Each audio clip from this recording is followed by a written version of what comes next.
Hello. हाँ, good afternoon. Good afternoon sir. नमस्ते sir. नमस्ते। You are working in RPSC. जी सर। आपने पहले शायद इस पे आपके प्रोफाइल में नहीं लिखी थी ये बात।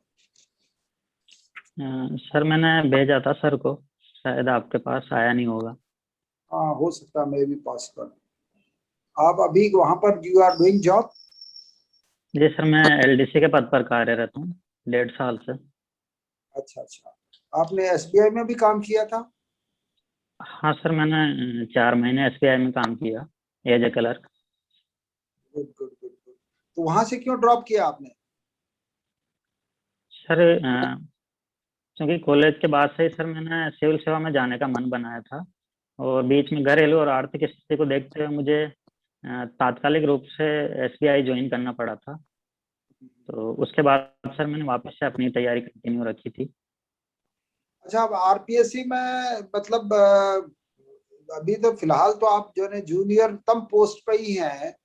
तो जी सर। आपको वो जो है ना वो उसके एसबीआई के कंपैरिजन तो ज्यादा, आप एसबीआई तो ज्यादा अच्छा था वहां, तो आपको थोड़ी सी, यहाँ तो कुछ भी नहीं है ये। नहीं सर, मेरा जॉब करने का मोटिव नहीं था सर। मैंने 2017 में एसबीआई ज्वाइन करी थी। वो हम्म तात्कालिक परिस्थितियां थी, हम्म परंतु उसके बाद मैंने फिर से अपने को आरएस की तैयारी में के लिए उसी डायरेक्शन में गया। और जब आरएस का प्री और मेंस एग्जाम हो चुका तो उस समय मेरे पास एलडीसी की जॉब अवेलेबल थी आरपीएससी में, तो मैंने ज्वाइन करना उचित समझा।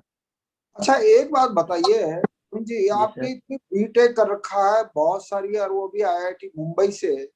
आ, जी सर। आपने प्राइवेट कंपनियों में क्यों नहीं, why you have not tried for, ये तो आपके पास जो है ना ब्रांच भी अच्छी है, मटेरियल साइंस आसानी से मिलती जी नहीं है। और मुंबई में मिलती नहीं है, फिर वो तो किसी हालत में वैसे भी। जी सर, मेरे पास ऑप्शन था प्राइवेट जॉब ज्वाइन करने का, परंतु सर मेरे अंतिम वर्षों में मुझे लगा कि इंजीनियरिंग मेरा कोर सब्जेक्ट नहीं है, और मैं एक ही फील्ड में सीमित रह जाऊंगा कार्य के लिए। हम्म, जबकि सिविल सेवा मुझे एक बेहतर प्लेटफॉर्म प्रोवाइड कराएगा जनता के लिए कार्य करने के लिए, उससे जुड़ने के लिए एक विविध कार्य क्षेत्र मिलेगा सर। और मेरा मोटिवेशन वहीं से इसके प्रति ही रहा, और मैं वर्तमान में उसके लिए अभी तक भी प्रयासरत हूँ सर। अच्छा, एक तो आप एक जो है ना आज कंपैरेटिवली, एक तो सीरियस मुद्रा मत रखो आप। सीरियस जो है ना एकदम सीरियस रहते हो, इसको थोड़ा सा स्माइल रखना। बाल वाल जो है ना, कब है आपका जी सर। इंटरव्यू। 1 जुलाई को 1 जुलाई। सर। एक हाँ, तो जुलाई कोई बात नहीं। तो एक तो ये सेविंग वेविंग बनाना, बाल भी कटवाना थोड़ा सा हल्के से आप कटवा जी लेना। सर। आज ही कटवा लेना इसको, ताकि आप जी सर, मैं है ना। वीके और जी सर। तो अब आप जो है ना, आपसे जो है ना मैं थोड़ा सा ना आपके मटेरियल मटेरियल साइंस के क्वेश्चन आपके सामने रखता हूँ। आप जी दिल्ली सर। का जो मेहरौली लोह स्तंभ है, वो आप कौन सा स्टील मानते हो उसमें, जो हजारों से सर जंग वो नहीं लगा है उसमें। सर वो कास्ट आयरन, मैं अनुमान लगा सकता हूँ सर, वो कास्ट आयरन रहा होगा। हम्म, उसके अंदर सर अ, जो कार्बन की मात्रा है वो उस अनुपात में होगी, और कुछ क्रोमियम मटेरियल होगा ताकि उस पर जंग नहीं लगा। अगर वो प्योर आयरन होता तो सर उस पर जंग लग जाता। गुड। अच्छा, आयरन एंड स्टील इंडस्ट्रीज के मैं जो है ना आयरन के अलावा कौन सी मेटल काम आती है और। सर आयरन स्टील इंडस्ट्री में एक तो क्रोमियम काम आता है सर। इसके अलावा मोलिब्डेनम काम आता है, निकल काम आता है, और सर काफी नॉन मेटल्स हैं जो भी यूज होते हैं आयरन एंड स्टील इंडस्ट्री में। ये मटेरियल में इस मटेरियल, आपकी जो मटेरियल साइंस में कितनी ब्रांचें होती है वैसे। सर ये मेटेरियल साइंस का ही एक सबसेट है मेटलर्जी। और ये मुख्यतः मटेरियल साइंस और मैकेनिकल ब्रांच की ही एक ब्रांच है, जिसे सेपरेट कर दिया गया था बाद में एज ए मेटलर्जी। जी सर। तो मैं जो मेरे को जो मैंने थोड़ा पढ़ा है उसके हिसाब से आपको फिर क्लियर करूंगा मैं। मटेरियल इंजीनियरिंग में आपको डिपार्टमेंट में कहाँ स्थापित किया गया, इसका दूसरा नाम, कारण क्या, कब हुआ ये, पहले मटेरियल इंजीनियरिंग का डिपार्टमेंट कहाँ है अभी, मतलब कहाँ स्थापित किया गया है? सर सर्वप्रथम ये रुड़की में था सर। हम्म। रुड़की आईआईटी में मेटलर्जिकल डिपार्टमेंट था, और धीरे धीरे 1975 के बाद से सर इसे खड़गपुर, कानपुर हम्म। और मुंबई में भी खोला गया सर। और हम्म। वर्तमान में ये लगभग सभी आईआईटीज में है। अच्छा अच्छा अच्छा, ये दूसरा चेन्नई में नहीं है क्या? जी सर, चेन्नई में भी है, वहाँ भी खोला गया था उस समय पे। हम्म। अच्छा, सी ओ ई पी क्या होता है ये? हम्म, सर मैं अनुमान नहीं लगा पा रहा सर, अगर कुछ आप हिंट दें तो मैं अनुमान लगा ये लूँ। महाराष्ट्र का जो है ना, कोई डिपार्टमेंट का नाम है क्या, कोई महाराष्ट्र के इस मटेरियल साइंस का?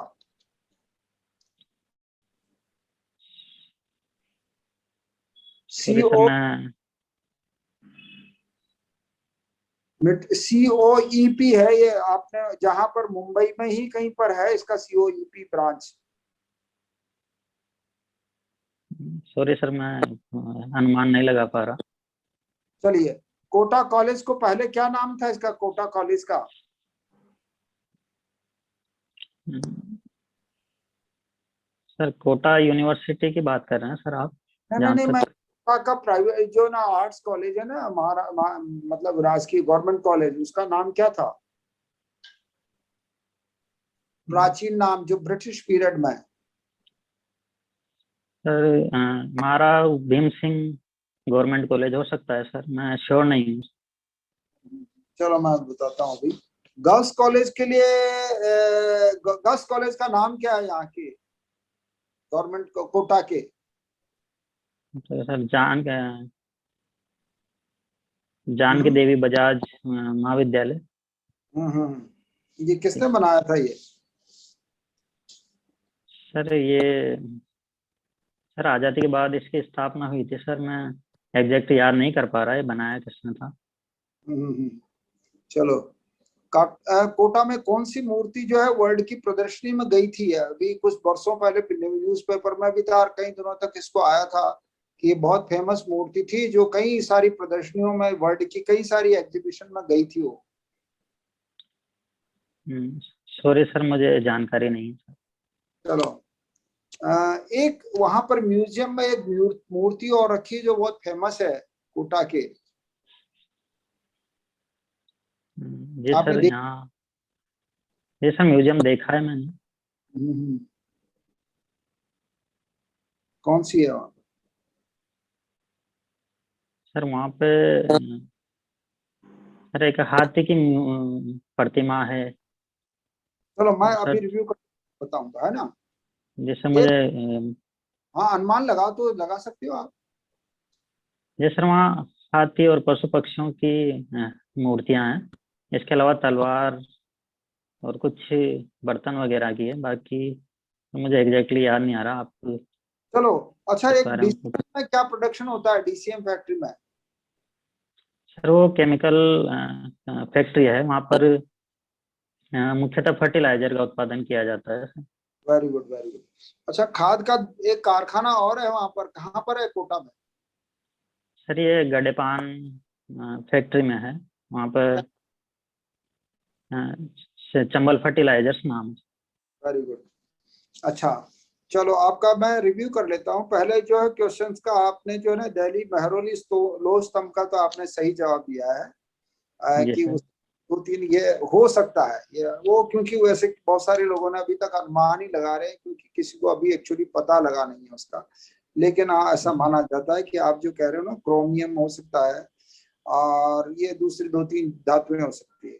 आयरन एंड स्टील इंडस्ट्रीज के लिए आयरन के अलावा कॉपर और एल्यूमिनियम का उपयोग नहीं होता है क्या? सर कॉपर का सर एक कंपोजिट मटेरियल में यूज कर सकते हैं, पर ज्यादातर तो क्रोमियम ही यूज होता है, क्रोमियम निकल। अच्छा अच्छा, मैंने मैंने कहीं पढ़ा था कि कॉपर और एल्यूमिनियम भी यूज। जी सर। अच्छा, ये सॉरी सर, आपकी वीडियो अटक रही है। जो है इसमें आयरन को शुद्ध किया जाता है। Hello, you R G sir, following? अब क्लियर है।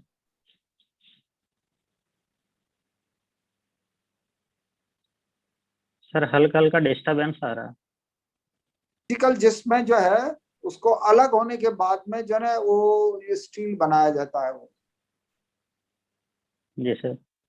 दो ब्रांच है इसका। तो एक यूं कह सकते हैं कि एक जो है ना एक्सट्रैक्टिव ब्रांच ब्रांच होती है और एक फिजिकल ब्रांच होती है। ये मैंने पढ़ा जी है। सर। दूसरा एक मैं मटेरियल इंजीनियरिंग में है डिपार्टमेंट का, मैंने ये भी पढ़ा है कि 1959 में जो है वो चेन्नई वाला जो है ना पुराना ब्रांच में से है। जी सर। चेन्नई का जो है ना 1959 का है, मतलब बहुत पुराना है वो भी। जी सर। अच्छा, एक जो है ना इसका 2003 में इसका नाम भी जो इन्होंने बदला है फिर उसका। एनी हाउ, सीओईपी जो है ना, ये मैंने जो मुझे पूरा जानकारी नहीं है लेकिन ये मैंने पढ़ा है कि आपकी मटेरियल साइंस का जो है ना ये महाराष्ट्र में जो आपकी जो मुंबई ब्रांच है उसमें इसका कोई नाम है। आप देखना इसको, हाँ, मैं पता करूंगा। आप पता करना। कोटा जो है ना राजकीय गवर्नमेंट कॉलेज को हर्बर्ट कॉलेज कहते थे पहले। जी सर, ये मैंने पहली बार सुना। हर्बर्ट कॉलेज था इसका नाम पहले। वो जो है महाराजा के टाइम पर ये हर्बर्ट यानी यहाँ का कोई वो था वायसराय, वो हाँ यहाँ का जो उसका मतलब पॉलिटिकल एजेंट। हाँ पॉलिटिकल एजेंट था, उसने जो उसके नाम पर ये बना था और उसी ने शायद बिल्डिंग बिल्डिंग बनाई थी। जानकी देवी बजाज कन्या महाविद्यालय, आपका नाम सही है कि वो उन्होंने इस बिल्डिंग को डोनेट किया था गर्ल्स के लिए। जी।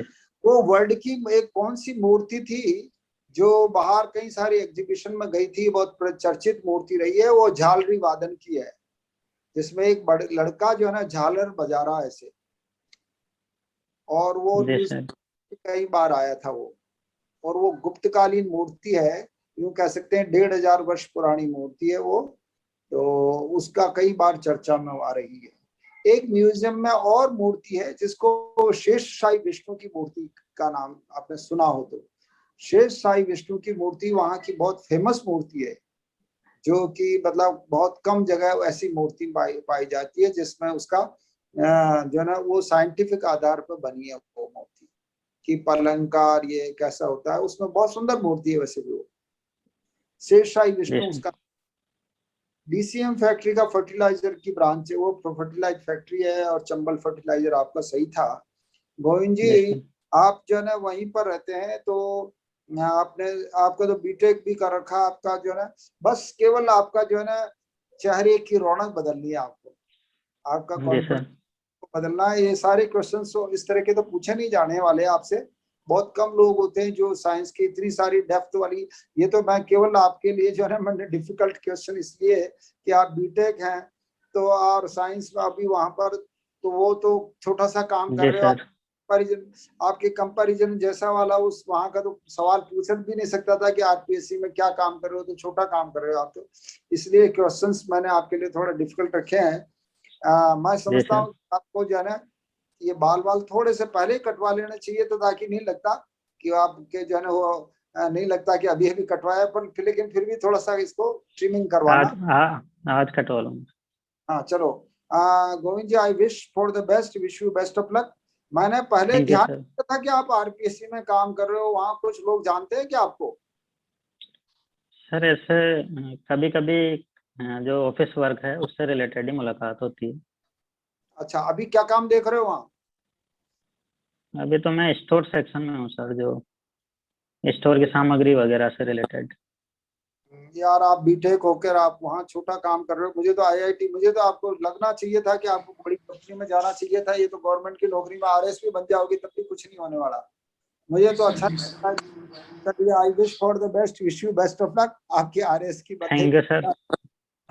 धन्यवाद सर।